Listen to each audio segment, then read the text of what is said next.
நீங்கள் பார்த்து கொண்டிருப்பது உங்கள் ஜாஷ்வா டிவி. சகல ஜனங்களுக்கும் நற்செய்தி.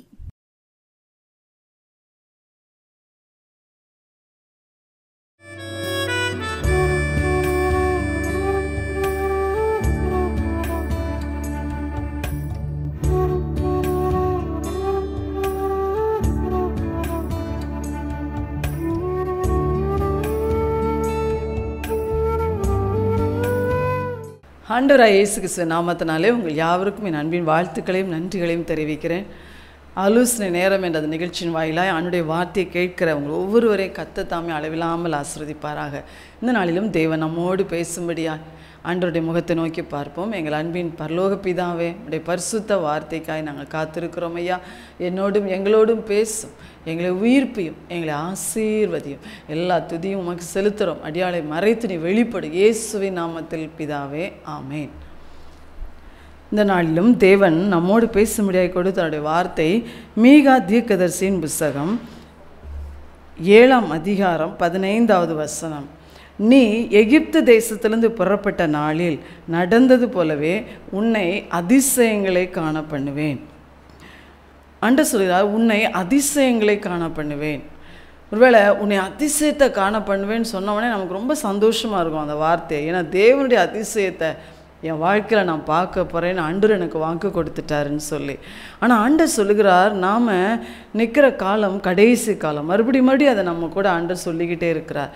ஒரு எழுப்புதல் நிறைவேற போகிற ஒரு காலம், தேவனுடைய வருகை சமீபித்து விட்ட ஒரு காலம். அப்போ இந்த காலகட்டத்தில் நம்முடைய வாழ்க்கையில் நம்ம அதிசயங்களை, தேவனுடைய அதிசய வல்லமையை நம்ம காணணும் அப்படின்னா ஆண்டவர் சொல்கிறார், இந்த வார்த்தை தேவனுடைய ராஜ்யத்தோடு தொடர்புடைய ஒரு வார்த்தை. அப்போ அவருடைய ராஜ்யத்தோடு இணைக்கப்பட்டால் மட்டும்தான் நம்ம அந்த அதிசயங்களை பார்க்க முடியும். அவரோடும் அவருடைய ராஜ்யத்தோடும் நம்ம இணைக்கப்பட்டால் மட்டும்தான் அந்த அதிசயங்களை பார்க்க முடியும். அப்போ ஆண்டவர் சொல்லுகிறார், இந்த அதிசயங்களை உங்கள் வாழ்க்கையில் நீங்கள் பார்க்கணுமா, உங்கள் குடும்பத்தில் பார்க்கணுமா, நம்ம எல்லாவற்றுக்கு மேலே நம்ம தேசத்தில் பார்க்கணுமா, ஆண்டவர் சொல்லுகிறார், நீங்கள் விடுதலையாக்கப்பட்ட ஜனங்களாக இருக்கணும். முதலாவது நம்ம விடுதலையாக்கப்பட்ட ஜனங்களாக இருக்கணும். ஆமாம், கர்த்தர் சொல்கிறார், யாத்திராகமம் 12ஆம் அதிகாரம் 5ஆம் வசனம், 37ஆம் வசனம், 51ஆம் வசனத்தில் நீங்கள் எடுத்து பாருங்கள். அந்த 12ஆம் அதிகாரம் முழுவதிலும் ஒரு பெரும் திரளான மக்கள் விடுதலையாக்கப்பட்ட சம்பவம் சொல்லப்பட்டிருக்குது. அது நம்முடைய இஸ்ரவேல் ஜனங்கள் 430 வருஷ கால அடிமைத்தனத்திலிருந்து ஒரே நாளிலே எகிப்திலிருந்து அவர்கள் விடுதலையாக்கப்பட்டார்கள். அவங்க அடிமைத்தனத்துக்குள்ளே இருந்தாங்க. அவங்களுடைய பெருமூச்சை கர்த்தர் கேட்டு மோசே என்ற அவருடைய தாசனை அனுப்பி கர்த்தர் பெரிய பெரிய அதிசயங்களை அவர் செய்தார். பெரிய பெரிய காரியங்களை அவர் செய்தார். செய்து அவர்களை ஒரே நாளிலே அவருடைய ரத்தம் எல்லார் வீடுகளிலும் பூசப்பட்டது. ஆட்டுக்குட்டியின் ரத்தம், அது இயேசுவின் ரத்தத்துக்கு அடையாளமானது. பூசப்பட்டு ஒரே நாளிலே எல்லா ஜனங்களும் அந்த அடிமைத்தன வாழ்க்கையிலிருந்து விடுதலையாக்கப்பட்டு வெளியே வந்தார்கள். ஹல்லேலூயா. ஒரே நாளில் எல்லாரும், மொத்த ஜனங்களும் விடுதலையாக்கப்பட்டாங்க. முழுமையாக விடுதலையாக்கப்பட்டுட்டாங்க. யாருமே அறகுறையாக அங்கேயும் இங்கேயும் இல்லை, முழுமையாக விடுதலையாக்கப்பட்டுட்டாங்க. விடுதலையாக்கப்பட்டு அந்த இடத்தை விட்டு எழுந்து புறப்பட்டு வந்து விட்டார்கள். ஹல்லேலூயா.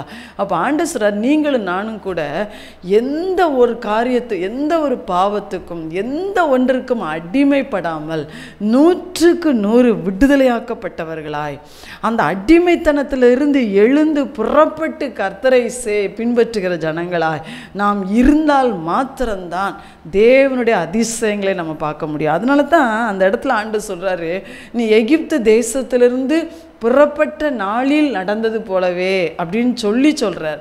வெறும் உன்னை அதிசயத்தை காணப்படுவேன் ஆண்டவர் சொல்லலை. நீ எகிப்து தேசத்திலேருந்து புறப்பட்ட நாளில் நடந்தது போல. என்ன நடந்துச்சு? ஜனங்கள் விடுதலையாக்கப்பட்டாங்க, அடிமைத்தனத்திலேருந்து வெளியே வந்தாங்க. யாருமே நாங்கள் வரமாட்டோம்னு சொல்லி உட்கார்ந்துருக்கல. அப்போ ஆண்டவர் இயேசு நமக்கு என்ன சொல்லியிருக்கிறார்? பாவம் செய்கிற எவனும் பாவத்துக்கு அடிமையாக இருக்கிறான். அப்போ ஆண்டவர் சொல்றார், பாவத்தின் அடிமைத்தனத்திலிருந்து நம்மளை விடுதலையாக்கத்தான் இயேசுவுடைய ரத்தத்தை சிந்தினார். குமாரன் உங்களை விடுதலையாக்கினால் மெய்யாகவே நீங்கள் விடுதலையாவீர்கள். அப்போ நம்முடைய பாவத்தின் எல்லா அடிமைத்தனத்திலிருந்தும் நம்ம விடுதலையாக்க வல்லமை உள்ளவர் இயேசு மட்டும்தான். இயேசுவின் ரத்தம் தான் நம்மை விடுதலையாக்குறது. கர்த்தருடைய வார்த்தையை கேட்டுக்கொண்டிருக்கிற நீங்கள் முழுவதுமாக எல்லா பாவத்தின் அடிமைத்தனத்திலேருந்து வெளியே வந்துட்டீங்களா? அல்லாட்டா இன்னும் ஒரு சில பாவங்கள் உங்களை அடிமைப்படுத்தி வைத்திருக்கிறதா? சொல்லுகிறார், நீங்கள் அதிசய தேவனுடைய வல்லமையை பார்க்கணும், அனுபவிக்கணும்னா நீங்கள் முழுவதும் இஸ்ரவேல் ஜனங்களைப் போல முழுவதும் விடுதலையாக்கப்பட்ட ஜனங்களாக வெளியே வரணும். இன்னும் இந்த பாவத்தை என்னால் விட முடியல அப்படிங்கிறீங்களா? சீக்கிரமாக ஆண்டட்டு அந்த விடுதலையை கேட்டு பெற்றுக்கொள்ளுங்க. இந்த பாவ சுபாவங்களுக்கு இன்றைக்கி நிறைய பேர் நம்ம அடிமைப்பட்டு இருக்கிறோம். பெருமைக்கு, பொறாமைக்கு, கோபங்களுக்கு, எரிச்சல்களுக்கு, சுயநலங்களுக்கு, இச்சைகளுக்கு நம்ம இன்னைக்கு நிறைய பேர் இன்னைக்கு அடிமைப்பட்டு இருக்கிறோம். நல்லா ஜெபம் பண்ணுறோம், வேதத்தை வாசிக்கிறோம், நல்லா ஊழியம் கூட செய்கிறோம். ஆனால் இப்படிப்பட்ட சுபாவங்கள் நமக்குள்ளே அடிமைப்படுத்தி வைத்திருக்கிறது. ஆண்டவர் சொல்லுகிறார், இதை குறித்து நீங்கள் எச்சரிக்கையாக இருக்கணும், இதை விட்டு நீங்கள் வெளியே வரணும். அதிசயங்களை காணப்படுவேன்னு சொன்ன ஆண்டவர் வெறும் உலக பிராரமான அதிசயத்தை மட்டும் அவங்களுக்கு செய்யலை. அவங்களுக்கு ஒரு வாக்கு கொடுத்துருக்கிறார், உனக்கு கானான் தேசத்தை நான் தருவேன்னு சொல்லி. அப்போ அந்த கானான் தேசத்தை நோக்கி அவங்க புறப்பட்டு போகிறதுக்கு தான். அப்போ நீங்களும் நானும் வாக்கு பண்ணப்பட்ட எழுப்புதலையும் சுதந்திரிக்கணும். கர்த்தருடைய வருகையில் அவரிடத்துல நம்ம காணப்படணும், அவரோடு நம்ம சேர்த்து கொள்ளப்படணும். அதுதான் நமக்கு முன்பாய் வைக்கப்பட்ட வாழ்க்கை பயணம். அப்போ ஆண்டவர் சொல்ற, இந்த பாதையில், இந்த ஓட்டத்தில், பயணத்தில் நாம் அதிசயங்களை காண்கிற தேவனுக்கு, அதிசயங்களை செய்கிற தேவனுடைய வல்லமையை ருசிக்கணும். ருசித்து நம்ம அவருடைய ராஜ்யத்துக்குள்ளே போகணும்னா ஆண்டவர் சொல்ற, எல்லாவற்றையும் விட்டு நீங்கள் வெளியே வாருங்கள். பவுல் சொல்லுகிறார், நீங்கள் ஒன்றுக்கும் அடிமைகள் ஆகாதிருங்கள். ஒன்றுக்கும் அடிமை ஆகாதீங்க, யாருக்கும் நீங்கள் அடிமை ஆகாதீங்க. பவுல் 1 கொரிந்தியர் 6ஆம் அதிகாரத்தில் சொல்கிறார், எனக்கு எல்லாத்தையும் அனுபவிக்க அதிகாரம் இருக்குது, ஆனால் நான் ஒன்றுக்கும் நான் அடிமைப்பட மாட்டேன் அப்படின்னு சொல்கிறார். அப்போ அவர் சொல்கிறார், நீங்கள் கிரயத்துக்கு கொல்லப்பட்டீர்கள், ஒருவனுக்கு, மனுஷர்களுக்கு கூட நீங்கள் அடிமைகள் ஆயிராதீங்க அப்படின்னு சொல்கிறார். பொய்யான உபதேசங்களை சொல்லுகிற ஊழியர்களுக்கு நீங்கள் அடிமைகள் ஆகாதிருங்க. உங்களை தேவனை விட்டு பிரிக்கிற மக்களுக்கு நீங்கள் அடிமைகள் ஆகாதிருங்க. அப்போ ஆண்டவர் சொல்கிறார், இந்த அடிமைத்தனத்தை குறித்து நம்ம ரொம்ப ஜாக்கிரதையாக இருக்கணும். அந்தி கிறிஸ்துவாகிய பிசாசானவன் நம்மை அடிமைப்படுத்துகிறவன். அப்போ இன்றைக்கி தேசங்களில் இப்படிப்பட்ட ஆவிகள் தான் இன்றைக்கி தலைவிரித்து ஆடிக்கொண்டிருக்கிறது. ஆனால் தேவ ஜனங்கள் இயேசுவின் இரத்தத்தால் மீட்கப்பட்டபடினால், அவருடைய ஆவியினாலும் அவருடைய வார்த்தையினாலும் நமக்கு ஒரு பெரிய விடுதலை ஆண்டவர் வச்சிருக்கிறாரு. ஏசப்பா சொல்கிறாரு, அதிசயங்களை காணப்படுகிற கர்த்தருடைய வல்லமையை உங்கள் வாழ்க்கையில் ருசித்து நீங்கள் வாக்கு பண்ணப்பட்ட தேவ ராஜ்யத்தை சுதந்திரிக்கணுமா? ஆண்டவர் முழுவதும் விடுதலையாக்கப்படணும். உங்களை நீங்களே கேட்டு பாருங்கள், நான் முழுவதும் எல்லாவற்றிலும் விடுதலையாக்கப்பட்டு விட்டேனா? உங்கள் சிந்தையில் விடுதலையாக்கப்பட்டுட்டீங்களா? உங்கள் வாயின் வார்த்தையில் நீங்கள் விடுதலையாக்கப்பட்டுட்டீங்களா? உங்கள் இருதயத்திலேருந்து புறப்படுகிற பொல்லாத கிரியைகளில் நீங்கள் விடுதலையாக்கப்பட்டுட்டீங்களா? உங்கள் கண்களில் காணப்படுற இச்சைகளில் நீங்கள் விடுதலையாக்கப்பட்டுட்டீங்களா? நீங்கள் ஏதோ ஒரு செல்ஃபோனில் ஏதோ ஒரு காரியத்துக்கு நீங்கள் அடிமையாக இருக்கிறீங்களே, அதிலிருந்து வெளியே வந்துட்டீங்களா? ஆண்டவரே, என்ன அடிமைத்தனம் உங்களுக்கு இருக்கிறது பாருங்கள். அந்த அடிமைத்தனத்தை விட்டு வெளியே வந்துருங்க. இப்பயே எழுந்து புறப்படணும், அதை விட்டு வெளியே வந்துடணும். இயேசு அந்த அடிமைத்தனத்திலிருந்து உங்களை விடுதலையாக்க வல்லமுள்ளவர். ஆவியானவர் உங்களை விடுதலையாக்க வல்லமுள்ளவர். கர்த்தருடைய வசனம் உங்களை விடுதலையாக்கும், சத்தியம் உங்களை விடுதலையாக்கும். அப்போ நம்ம அதை விரும்பணும். ஆண்டவரே, நான் எந்த ஒன்றுக்கும் என் வாழ்க்கையில் அடிமைப்பட்டு இருக்கக்கூடாது, என் வாழ்க்கையில் யாருக்கும் நான் அடிமைப்பட்டு இருக்கக்கூடாது, உமக்கு மாத்திரம்தாயா. மரியாள் என்ன சொன்னாலும், ஆண்டவரே நான் ஆண்டவருக்கு அடிமைன்னு சொன்னான். நம்ம ஆண்டவர் நம்ம அடிமைப்படுத்துறதில்ல, அவரை அன்போடு நாம் சேவிப்பது தான் நம்ம அடிமை என்று சொல்லுகிறோம். அவருக்கே நம்முடைய வாழ்க்கையை ஒப்பு கொடுக்கறது தான் அடிமை என்று சொல்லுகிறோம். அப்படிப்பட்டவர்களாகத்தான் நம்ம வாழணும்னு கர்த்தர் நம்மகிட்ட எதிர்பார்க்கிறார். அப்போ அதிசயங்களை காணப்படுகிற தேவனுடைய வல்லமையை அனுபவிக்க முழுவதும் விடுதலையாக்கப்பட்ட ஜனங்களாக இருக்கணும். ரெண்டாவது கர்த்தர் சொல்லுகிறார், யாத்ராகமம் 15 அதிகாரம் 16 அதிகாரம்லாம் நீங்கள் வாசித்து பார்த்தீங்கன்னா, விடுதலையாக்கப்பட்ட ஜனங்கள் இப்போ எகிப்தை விட்டு வெளியே வந்துட்டாங்க. கர்த்தர் அவர்களுக்காக செங்கடலை 2ஆய் பிளந்தார். அந்த அந்த வெட்டாந்திரையில் அவங்க நடந்து 30 லட்சத்துக்கும் மேலான ஜனங்கள் அந்த வெட்டாந்திரையை கடந்து வந்தாங்க. பார்வோனின் சேனை அப்படியே மூழ்கடிக்கப்பட்டது. ஆனால் அடுத்து பார்த்தீங்கன்னா, அவங்க அந்த கடலை தாண்டி நல்லா ஆர்ப்பரித்து ஆண்டவரை பாடுறாங்க, துதிக்கிறாங்க, எல்லாம் செய்கிறாங்க. அடுத்து இப்போ தண்ணி வேண்டியிருக்கு, அடுத்து சாப்பாடு வேண்டியிருக்கிறது. இதற்கெல்லாம் இவ்வளோ காரியத்தை செய்த தேவன் இதை எங்களுக்கு தருவார்ன்ற நம்பிக்கையே அவங்களுக்கு இல்லை. அவங்க எகிப்தை இப்போ தானே விட்டுட்டு வந்தாங்க. அந்த விட்டு வந்த எகிப்தை நினைத்து நினைத்து நினைத்து அவர்கள் முறுமுறுக்க ஆரம்பித்தார்கள், எரிச்சல் பட ஆரம்பித்தார்கள். மோச இடத்துல வந்து வாதாடினாங்க. அவங்க ஆரம்பமே இப்படி தான் இருந்துச்சு. ஆண்டவர் அவர்களுக்கு கிருபையாய் மனம் இறங்கி இறங்கி இறங்கி அவங்க தண்ணி கொடுத்தார், அப்பம் காலையில் தினந்தோறும் காலையில் அப்பம் கொடுத்தார், சாயங்காலத்தில் இறைச்சி கொடுத்தார். அவங்களுக்கு ஒரு குறைவும் வைக்கலை. ஆனால் ஒரு சின்ன குறைவு ஏற்பட்டு விட்டாலும் உடனே அவங்க எகிப்தை தான் நினைத்தாங்க. நாங்கள் எகிப்தில் திருப்தியாக சாப்பிட்டோமே, நாங்கள் எகிப்தில் கொம்மட்டிக்காய் வெங்காயம் வெள்ளைப்பூண்டு சாப்பிட்டோமே, இந்த அற்ப உணவு எங்களுக்கு வெறுப்பாக இருக்கிறது என்று சொல்லி கர்த்தர் கொடுத்த அந்த உன்னதமான அந்த அப்பத்தை அற்ப உணவு என்று சொன்னாங்க. அப்போ இதுலேருந்து நம்ம என்ன தெரிஞ்சுக்கிறோன்னா, விடுதலையாக்கப்பட்ட ஜனங்கள் அற்ப உலக காரியத்துக்காக மீண்டும் அடிமைத்தன வாழ்க்கையை திரும்பி பார்த்தார்கள். அடிமைத்தன வாழ்க்கையை நினச்சாங்க, அடிமைத்தன வாழ்க்கையை குறித்து பேசுனாங்க. இது தேவோட பார்வைக்கு ரொம்ப விசனமாக இருந்துச்சு. ஆண்டவரை பல விதத்தில் அவங்க துக்கப்படுத்தினாங்க, வேதனைப்படுத்தினாங்க. அப்போ ஒரு நாள் வந்துச்சு, ஆண்டவர் சொல்லிட்டாரு, இந்த ஜனங்கள் எத்தனையோ முறை என்னை சோதிச்சிட்டாங்க, என்னை சோதித்து இந்த ஜனங்கள் யாருமே அந்த ராஜ்யத்துக்குள்ளே பிரவேசிப்பதில்லை, அந்த கானானுக்குள்ளே போகிறது கிடையாது. இதில் 2 பேர் தான் எகிப்திலிருந்து புறப்பட்டவங்க, யோசுவா காலேப். இந்த 2 பேரும் மட்டும்தான் என்னை விசுவாசித்து பின்பற்றிருக்கிறாங்க. அவங்க 2 பேரை தவிர ஒருத்தர் உள்ள போக மாட்டாங்க. ஆனால் அவங்களுடைய பிள்ளைகள் இல்லையா, 20 வயதுக்கு மேற்பட்டவங்களுக்கு தான் அப்படி சொன்னார். 20 வயதுக்கு உட்பட்ட அவங்க பிள்ளைங்க இருக்காங்கல்ல, அவங்களாம் எழும்பி அந்த ராஜ்யத்தை சுதந்தரிப்பார்கள் என்று சொன்னார். ஹல்லேலூயா. அருமையான கர்த்தருடைய பிள்ளைகளே, நம்முடைய அடிமைத்தன வாழ்க்கையை மறுபடியும் திரும்பி பார்ப்பது, அதை குறித்து பேசுவது ரொம்ப ஆபத்தான காரியம். நம்மளை ஆண்டவர் மனுஷன்ட்டு விடுவிச்சிருப்பார், இன்னொரு மனுஷன்ட்ட போய் அடிமையாயிடக்கூடாது. ஏதோ ஒரு உபதேசத்துலேருந்து ஆண்டவர் நம்மளை விடுவிச்சிருப்பார், கண்ணை திறந்து, அல்லாவிட்டால் ஏதோ சில சிக்ஷைகளை கொடுத்து மறுபடியும் அதே மாதிரி போய் என்ன செஞ்சுக்கக்கூடாது, மாட்டிக்கக்கூடாது. நம்ம தேவையில்லாத பரிதாபங்களுக்கு இடம் கொடுக்கக்கூடாது, தேவையில்லாத அன்பை நம்ம எதிர்பார்க்கக்கூடாது, தேவையில்லாத காரியங்களை நம்ம எதிர்பார்த்து அற்ப உலக ஆசைக்காக, இன்பத்துக்காக, பாசத்துக்காக, நேசத்துக்காக தேவன் தந்த விடுதலை நம்ம இழந்துடக்கூடாது, பின்னிட்டு பார்க்கக்கூடாது. ஆண்டவர் லோத்தின் மனைவியை நினைத்து கொள்ளுங்கன்னு சொன்னார். சோதோமை விட்டு வெளியே கூட்டிட்டு வந்தார், பின்னிட்டு பார்க்காதன்னு சொன்னார். அவள் பின்னிட்டு திரும்பி சோதோமை நோக்கி ஓடினாலாம். பாங்க, உப்புத்தூண் ஆனாள். ஆண்டவர் சொன்னார், கலப்பையின் மேல் கை வைத்து பின்னிட்டு பார்க்கிறவன் தேவனுடைய ராஜ்யத்துக்கு தகுதியுள்ளவன் அல்ல. நம்ம எழுப்புதலை சுதந்திரிக்கணுமா, கர்த்தருடைய வருகைக்கு காணப்படணுமா, கலப்பையில் ஆண்டவருக்காக நான் வாழ்வேன்னு வந்துட்டோம், இனிமேல் என்ன செய்யக்கூடாது, பின்னிட்டு பார்க்கவே கூடாது.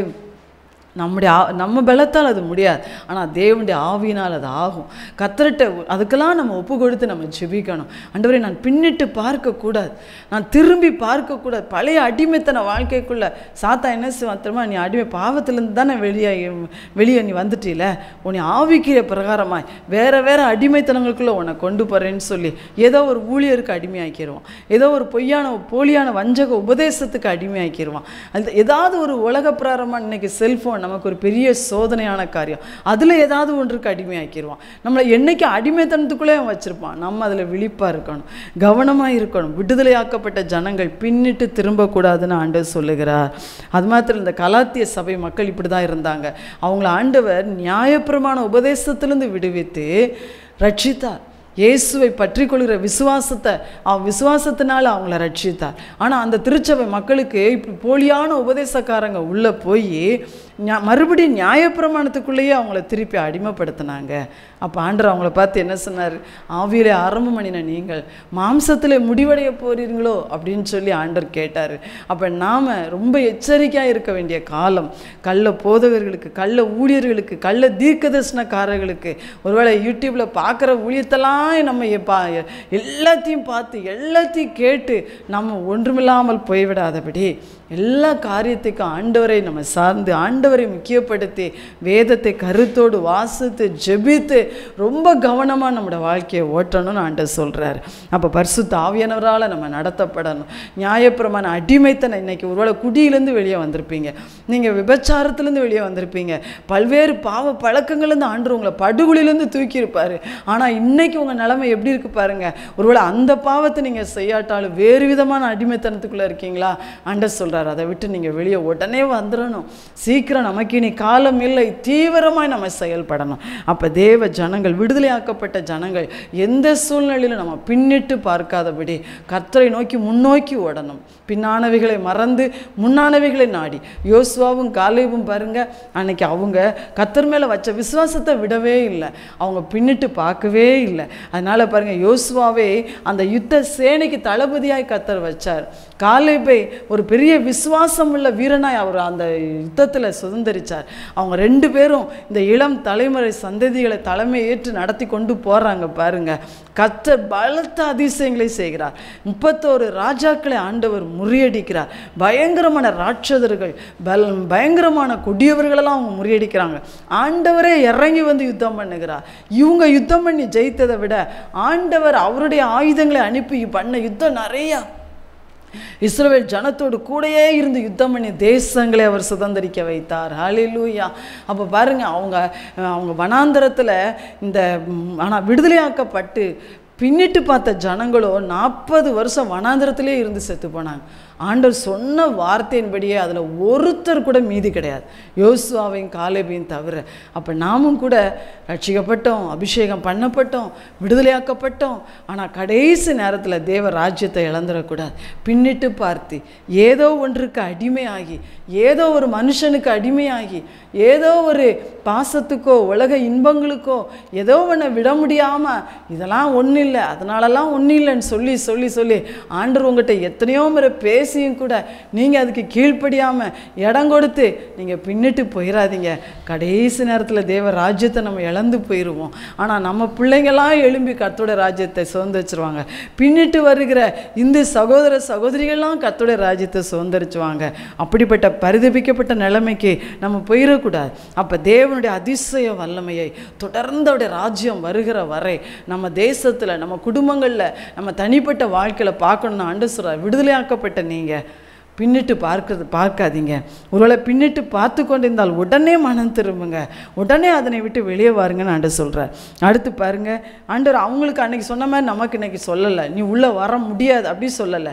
இன்றைக்கு ஆண்டவர் நாம் மன்னிப்பு கேட்டு உணர்ந்து மனசாப்பட்டு அவர்கிட்ட போயிட்டோம்னா உடனடியாக நம்ம விடுதலையாக்க அவர் வல்லமுள்ளவராக இருக்கிறார். ஹல்லேலூயா. அடுத்து பார்த்தீங்கன்னா ஆண்டவர் சொல்கிறார், இந்த அதிசய தேவனுடைய வல்லமை அடுத்து யார் தெரியுமா பார்த்தா, இயேசுவின் சீஷர்கள். மார்க்கு 3ஆம் அதிகாரம் 22ஆம் வசனத்தை நம்ம எடுத்துக்கிட்டோம்னு சொன்னால், மார்க்கு 2ஆம் அதிகாரம் 22ஆம் வசனம், இயேசுவின் சீஷர்கள் பார்த்தீங்கன்னா ஆண்டவரோடே கூட 3 வருஷம் ஊழியம் செஞ்சாங்க. அவர் கூடயே தான் இருந்தாங்க. அவங்க வாழ்க்கையை குடும்பத்தெல்லாம் விட்டுட்டு ஏசப்பா கூடயே சாப்பிட்டாங்க, நடந்தாங்க, எழுந்தாங்க. அவர் எங்கெல்லாம் போனாரோ அங்கெல்லாம் போனாங்க, எங்கெல்லாம் இருந்தாரோ அங்கெல்லாம் தங்கினாங்க. அவர் சொல்கிற எல்லா உபதேசங்களையும் அவர்கள் கேட்டார்கள். அந்த உபதேசத்தினால் அவர்கள் பரிசுத்தமாக்கப்பட்டார்கள். அவர்கள் யூதர்கள் தான். ஆனால் அதனால தேவனுடைய இயேசுவினுடைய அதிசய வல்லமையை அவங்க நிமிஷந்தோறும் பார்த்தாங்க, நிமிஷந்தோறும் அனுபவிச்சுக்கிட்டே இருந்தாங்க. யோவான் அதை சொல்லுகிறார், அவர் செய்த அற்புதத்தை எழுதணுன்னா ஒரு உலகமே கொள்ளாது அப்படின்னு சொல்கிறார். அவ்வளோ அதிசய வல்லமையை, தேவனுடைய வல்லமையை, இயேசுவின் வல்லமையை சீஷர்கள் பார்த்தாங்க. ஆனால் அவங்க காலத்தில் வாழ்ந்த அந்த வேதபாரகர், பரிசேயர், அவங்க தான் மத தலைவர்கள். அவங்க தான் இன்றைக்கி குருக்கள்னு சொல்கிறலாம், அது மாதிரி ஆசாரியர்கள், மத தலைவர்கள். ஆனால் அவங்க பார்த்திங்கன்னா ஏசப்பாட்ட சொல்கிறாங்க, உங்களுடைய அவங்க கர்த்தருடைய உபதேசத்தை அவங்க கை கொள்ளலை, இயேசு அவங்க விசுவாசிக்கலை, இயேசு சொன்ன வார்த்தைகளை அவங்க ஏற்றுக்கொள்ளவே இல்லை. அவங்க அது வரைக்கும் பின்பற்றி கொண்டிருந்த மனுஷ பாரம்பரியங்களுக்கு தான் அவங்க அதிக முக்கியத்துவம் கொடுத்தாங்க. அப்போ தான் ஆண்டவர்கிட்ட சொல்கிறாங்க, உம்முடைய சீஷர்கள் ஏன் உபவாசிக்க மாட்டாங்க?